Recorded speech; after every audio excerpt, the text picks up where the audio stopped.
Assalamu alaikum students, this is Anam Saeed here from SS80 Degree College. Today we are going to start our 5th lecture of computer science from chapter number 1, basic concepts of information technology. So our today's topic is system unit. System unit क्या होता है? System unit हमारा जो CPU होता है, CPU जो एक बड़ा सा बॉक्स होता है वो कहलाता है system unit. बेसिकली CPU उस बॉक्स के अंदर कंटेन करता है, उस बॉक्स के अंदर मौजूद होता है, लेकिन नॉर्मली वो जो पूरा बॉक्स आता है हमारे पीसी के साथ, वो जो पूरा एक बॉक्स होता है उसको ही हम CPU बोल रहे होते हैं, लेकिन वो होता सिस्टम यूनिट है. The part of computer that houses the CPU is called a system unit. It is a box that contains most of the processing components of a computer. हमारे कंप्यूटर के मोस्टली जितने भी processing के components होते हैं वो सारे system unit में मौजूद होते हैं.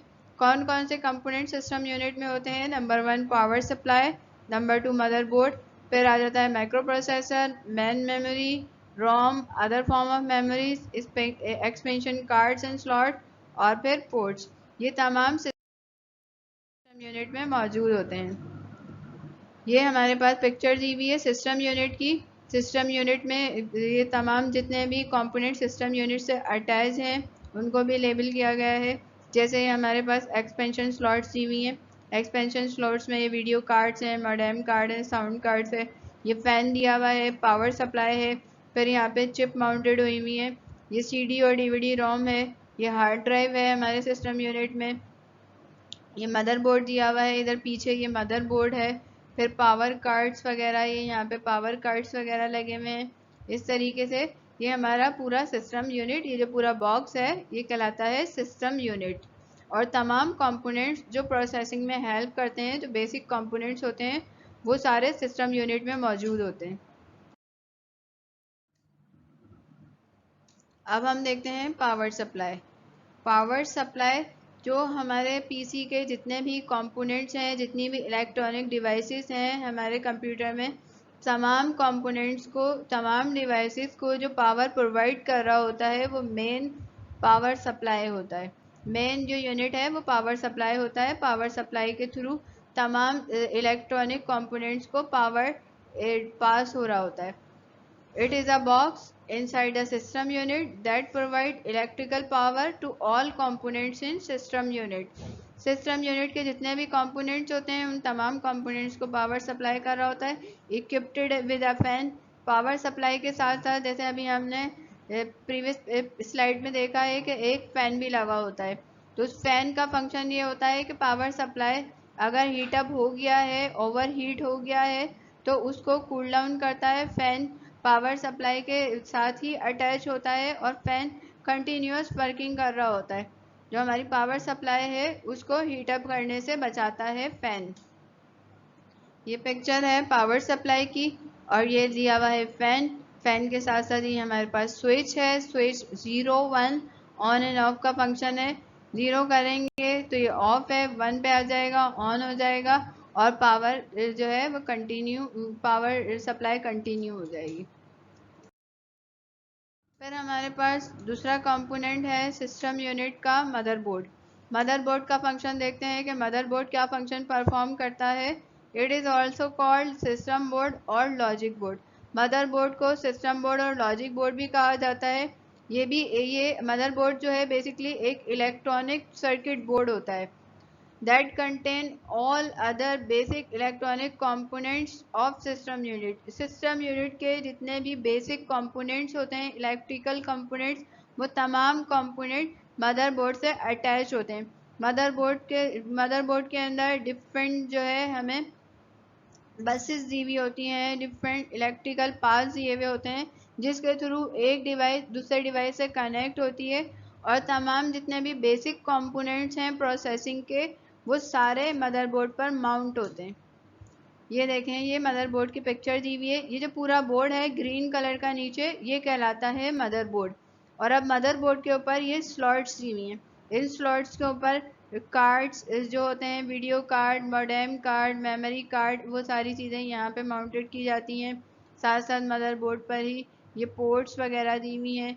इन पोर्ट्स के थ्रू जो है एक्सटर्नल डिवाइसेस वो आपके पीसी से अटैच की जाती हैं। फिर आ जाता है हमारे पास next component micro processor. Micro processor जो है वो हम सीपीयू का ही दूसरा नाम है। जो हमारा सीपीयू होता है ना उसको ही माइक्रो प्रोसेसर भी कहा जाता है। By the time the size of micro processor has become smaller while its speed and capacity have increased। It means कि जैसे जैसे टेक्नोलॉजी इन्हेंस होती जा रही है माइक्रो प्रोसेसर का साइज छोटे से छोटा होता जा रहा है और इसके साथ साथ इसकी जो स्पीड है प्रोसेसिंग स्पीड वो मज़ीद और बढ़ती जा रही है और इसकी कैपेसिटी भी स्टोरेज कैपेसिटी जो है माइक्रो प्रोसेसर के कितना data eight a time process कर सकता है वो भी माइक्रो प्रोसेसर की कैपेसिटी की स्पीड भी बढ़ती जा रही है। It is also called the CPU, a tiny chip which manages the computer processing and transfer of data to and from main memory। एक छोटी सी चिप होती है मेमोरी कार्ड जो हमारे मोबाइल का होता है उसके बराबर एक छोटी सी चिप होती है इसको आईसी बोलते हैं। वो होता है हमारा माइक्रो प्रोसेसर बोल लें या सीपीयू बोल लें। सेंट्रल प्रोसेसिंग यूनिट एक ही बात होती है। जैसे कि हमने जब प्रोसेसिंग कंपोनेंट्स पढ़े थे तो देखा था कि प्रोसेसिंग कंपोनेंट्स में हमारे पास एक होता है सीपीयू और दूसरा होता है रैम मेन मेमोरी। तो सीपीयू जो है हमारा वो कहलाता है माइक्रो प्रोसेसर। एक छोटी सी चिप होती है जो प्रोसेस करती है डेटा को एंड ट्रांसफ़र करती है डेटा मेन मेमोरी में और मेन मेमोरी से डेटा आता है माइक्रो प्रोसेसर में।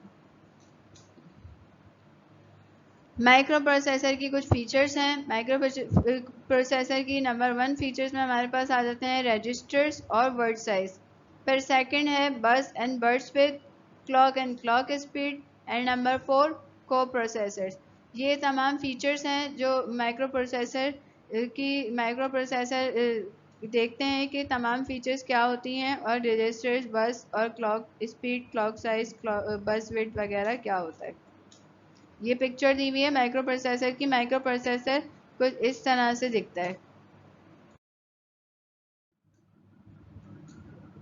रजिस्टर्स क्या होते हैं? Registers temporary memory holding areas होते हैं विद इन सीपीयू। सीपीयू के अंदर हमने देखा था कि कंट्रोल यूनिट होता है, अर्थमेटिक लॉजिक यूनिट होता है और डिफरेंट रजिस्टर्स होते हैं। रजिस्टर्स का काम क्या होता है कि डेटा जो इंस्ट्रक्शंस हमारे पास आ रही हैं और जो डेटा हमारे पास आ रहा है उसे टेम्परेरी तौर पर होल्ड किया जाता है, रजिस्टर्स में रखा जाता है और सिक्वेंस से प्रोसेसिंग होती है।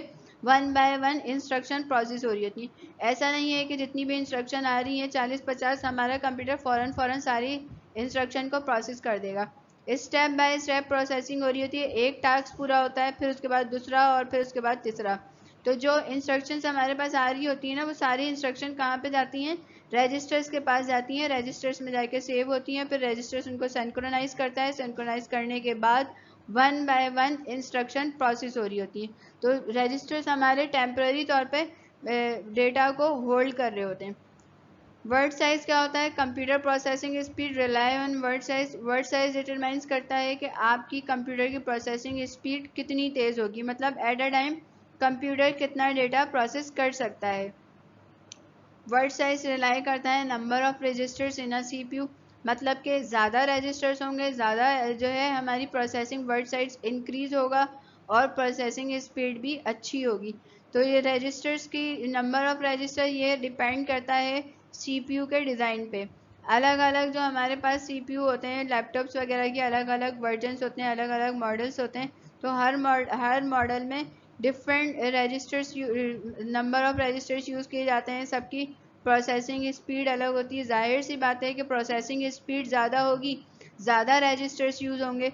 जब ज़्यादा रजिस्टर्स यूज़ होंगे तो कॉस्ट बढ़ जाएगी। जब कॉस्ट बढ़ेगी तो जो हमारा लैपटॉप है उसकी प्राइस भी इंक्रीज़ होगी। तो ये जो हमारी कॉन्फ़िगरेशन है उसमें वर्ड साइज़ भी एक मेन पार्ट अदा करता है कि जितना ज़्यादा अच्छा वर्ड साइज़ होगा उतना ज़्यादा जो है हमारे कंप्यूटर की प्रोसेसिंग स्पीड होगी। लाइक के अभी जो हमारे पास पीसीज चलते हैं, अभी जो हमारे पास पीसीज आते हैं वहाँ पे या तो 32 बिट वर्ड साइज़ होता है या फिर 64 बिट वर्ड साइज़ होता है। यानी कि 32 बिट का डेटा जो है वो एक साथ प्रोसेस कर सकता है आपका पीसी और या फिर 64 बिट का डेटा एक साथ प्रोसेस कर सकता है। जितना ज़्यादा डेटा प्रोसेस करेगा, जितनी अच्छी प्रोसेसिंग स्पीड होगी, उतना जल्दी जल्दी कंप्यूटर टास्क परफॉर्म करेगा। तो जो 32 बिट का जो स्पीड होती है, प्रोसेसर्स होते हैं, ये नॉर्मली जो है ये जो हम वैसे ही टास्क कर रहे होते हैं, नॉन ऑफिशियल टास्क हो गए, लाइक के जो हमारे काम होते हैं कि अगर किसी वर्ड प्रोसेसर वर्ड प्रोसेसिंग पे काम कर रहे हैं या स्प्रेडशीट पे काम कर रहे हैं इन सॉफ्टवेयर्स पे, तो फिर हम यूज़ कर रहे होते हैं 32 बिट का प्रोसेसर्स। इसके अलावा अगर लाइक के ग्राफिक्स का काम है, सॉफ्टवेयर डेवलपमेंट का काम है, तो वहाँ पे सॉफ्टवेयर्स बहुत ज़्यादा हाई, इस सॉफ्टवेयर जो है वो बहुत ज़्यादा हैवी होते हैं और उनकी प्रोसेसिंग भी हमें वहाँ पे जल्दी जल्दी चाहिए होती है। तो वहाँ पे हम यूज़ कर रहे होते हैं 64 बिट का प्रोसेसर या फिर वर्ड साइज। ये हमारे पास एक पिक्चर दी हुई है, क्लोज पिक्चर, और इसमें दिखाया गया है कि एक सीपीयू पे किस तरीके से रजिस्टर्स माउंटेड है। ये ब्लैक ब्लैक कलर के दिखाए जा रहे हैं यहाँ पे प्लास्टिक के चिप्स, ये कहलाते हैं रजिस्टर्स। रजिस्टर्स के बाद है हमारे पास बस। बस क्या होता है? बस इलेक्ट्रॉनिक पास होते हैं जो कि हमारे मदरबोर्ड पे होते हैं। इसके अलावा बस केबल्स भी होती हैं, एक डिवाइस से दूसरे डिवाइस तक डेटा पहुंचाने के लिए जो मीडियम यूज़ किया जाता है वो मीडियम कहलाता है बस। लाइक के एक कंप्यूटर से दूसरे कंप्यूटर को हम कनेक्ट करेंगे कैसे? केबल के थ्रू कनेक्ट करेंगे ना, तार के थ्रू एक पीसी को दूसरे पीसी से कनेक्ट कर रहे होंगे, तो जो केबल होता है वो भी बस कहलाता है।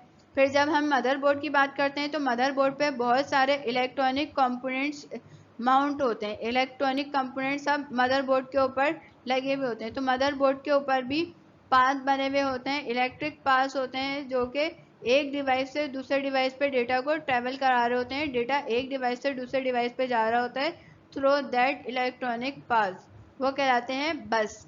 जो इलेक्ट्रॉनिक पाथवे होता है, जो एक डिवाइस से दूसरे डिवाइस या एक कंपोनेंट से दूसरे कंपोनेंट में डेटा ट्रांसफ़र कर रहा होता है, वो कहलाती हैं बसेस। बसेस होती हैं 3 तरह की। सबसे पहले है हमारे पास डेटा बस। डेटा बस क्या करती है कि डेटा जो है थ्रू आउट द सीपीयू उसको कैरी करती है, एक कंपोनेंट से दूसरे कंपोनेंट को डेटा ट्रांसफ़र करती है। The more data the data bus carries eight a time is fast the processing speed of computer.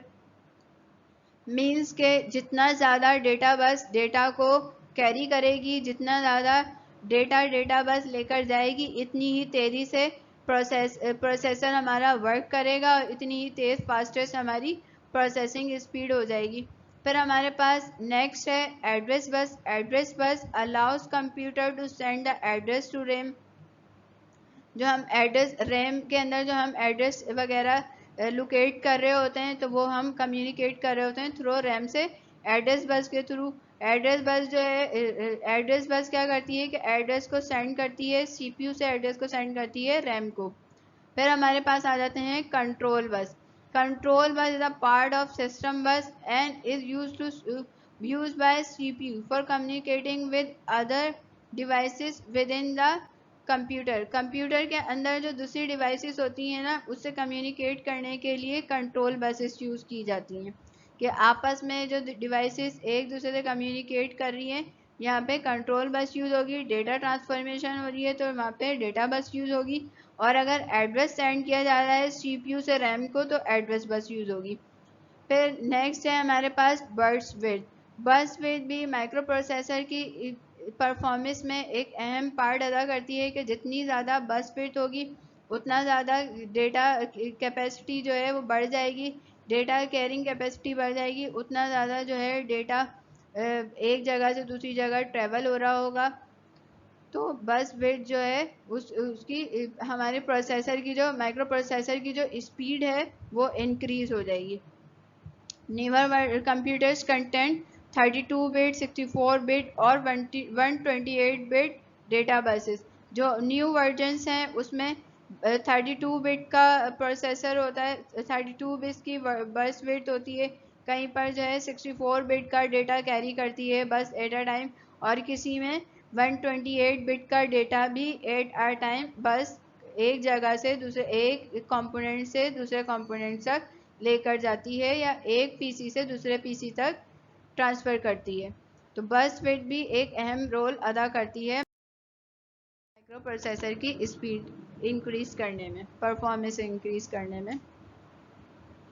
Bus is a communication system that transfers data between components inside a computer or between computer।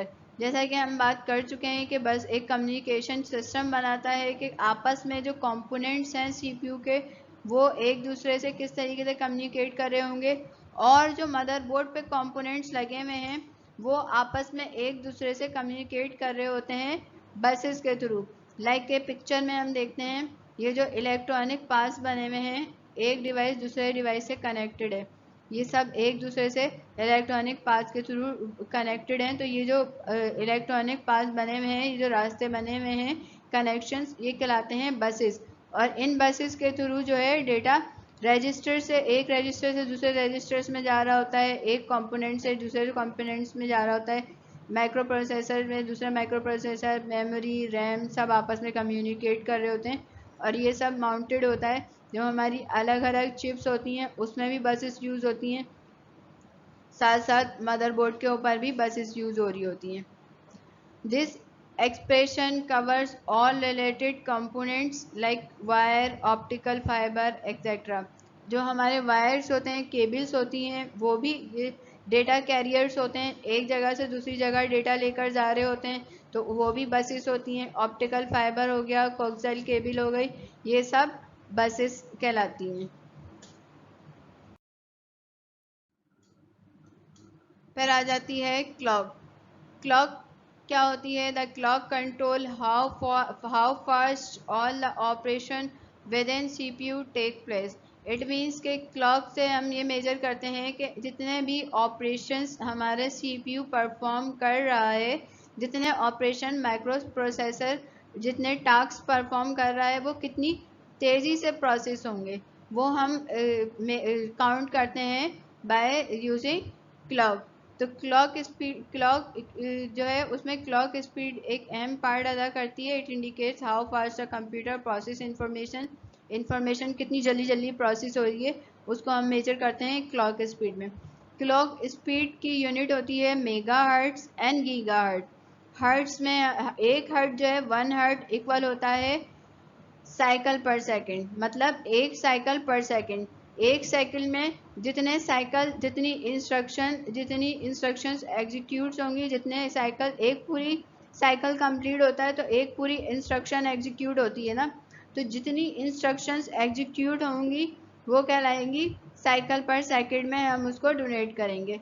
Like के megahertz, अगर हमारी clock की speed है 1 megahertz, तो 1 megahertz का मतलब है कि एक सेकंड में 1 मिलियन इंस्ट्रक्शन आपका प्रोसेसर प्रोसेस कर रहा होगा।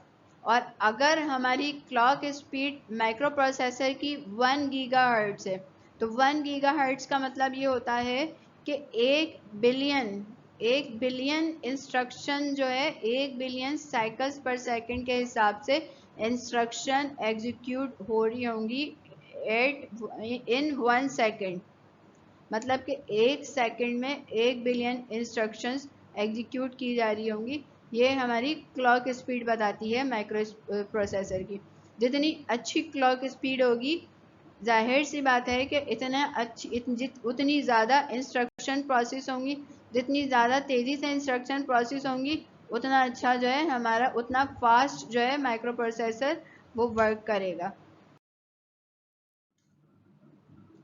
फिर आ जाते हैं हमारे पास को प्रोसेसर्स। अब देखते हैं कि ये को प्रोसेसर्स क्या होते हैं। को प्रोसेसर्स होते हैं एडिशनल प्रोसेसर्स होते हैं जो नॉर्मल टास्क परफॉर्म करने के लिए प्रोसेसर्स होते हैं, लेकिन कुछ स्पेशल टास्क के लिए भी प्रोसेसर्स यूज़ किए जाते हैं, वो कहलाते हैं को प्रोसेसर।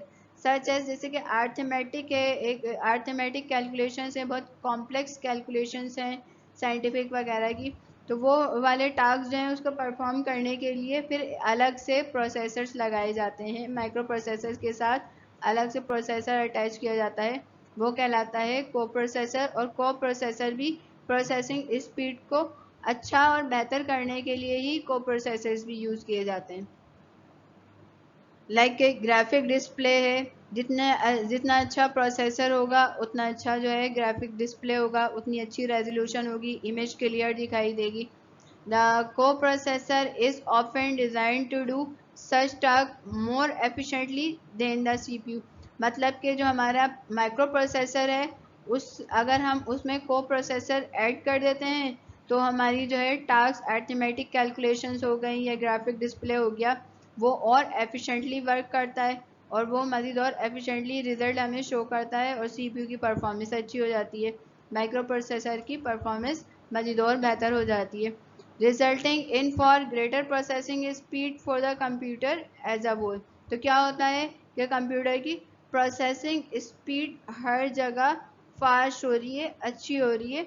तो ये चार जो फीचर्स थी ये बहुत ज़्यादा मेन रोल अदा कर रही होती है माइक्रो प्रोसेसर की स्पीड और परफॉर्मेंस को बेहतर बनाने में। ये दिया हुआ है हमारे पास इमेज को प्रोसेसर की। को प्रोसेसर कुछ इस तरीके से दिखाई देता है, इसमें डिफरेंट पिंस लगी होती हैं इसके चारों साइड पे और इन पिंस के थ्रू को प्रोसेसर को माइक्रो प्रोसेसर के साथ अटैच किया जाता है।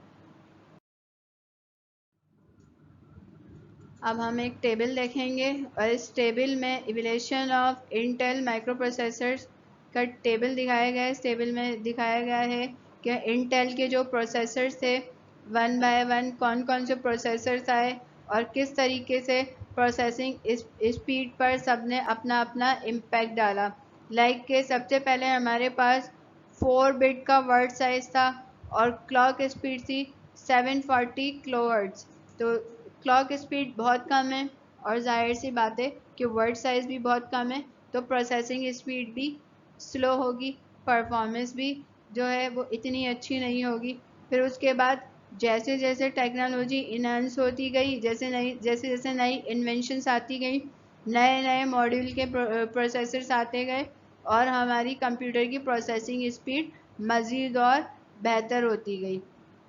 जब 1974 तक पहुंचे तो 8 बिट का वर्ड साइज हो गया और 2 मेगाहर्ट्ज़ हो गई क्लॉक स्पीड।